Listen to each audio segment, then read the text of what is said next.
somewhere. The final moments of Stranger Things already exist, not as theories, not as guesses, but as a finished ending, and yet no one truly knows what it means. Because when a show like Stranger Things ends, it doesn't just stop airing, it changes in the people who grew up watching it. This isn't a video about monsters, or spoilers, or who lives and who dies. This is the story of how Stranger Things began, how it took over the world, why it became controversial, and why its ending matters more than people realize.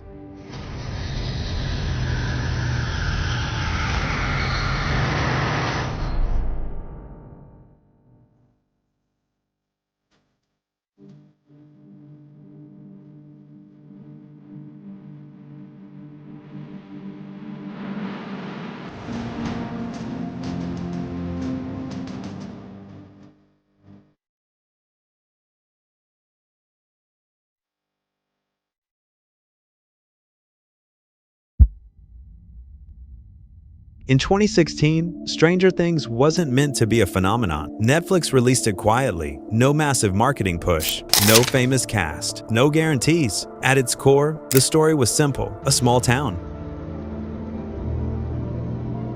a missing child, a group of kids riding bikes, searching for answers adults couldn't see. The creators weren't trying to reinvent television. They were trying to recreate a feeling, the feeling of being young, of being scared. Season 1 felt personal, intimate, almost accidental, and somehow, that's what made it work. What happened next surprised everyone. Viewers didn't just watch Stranger Things. They binged it. They talked about it. They shared it. They made it part of their identity. The show became a perfect storm. Nostalgia for older audiences, adventure for younger ones, horror, humor, friendship, and trauma all in one place. Characters became icons. Music re-entered the charts. Scenes became memes, and with every season, the scale grew larger. Bigger monsters, darker themes, higher expectations. Stranger Things wasn't just a Netflix show anymore. It was a cultural event.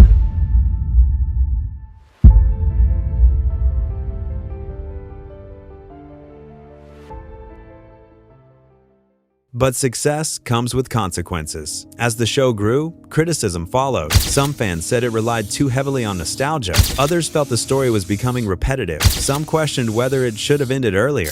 The child actors grew up, and the show had to grow with them. Long gaps between seasons created frustration. Budgets skyrocketed. The ending began to feel dangerous. Because at this point, Stranger Things wasn't just telling a story, it was promising one. And breaking that promise would change how everything before it was remembered. Every story has to end, but very few get to choose how they're remembered. When Stranger Things ends, it won't just close a plotline, it will close a decade of speculation, a generation's connection to a fictional town, and a chapter of streaming history. For some people, it will be just a TV show. For others, it will be the end of something they grew up with. The bikes will stop moving, the screen will fade to black, and Stranger Things will become what all finished stories become: a memory, not defined only by its ending, but by the journey that led there.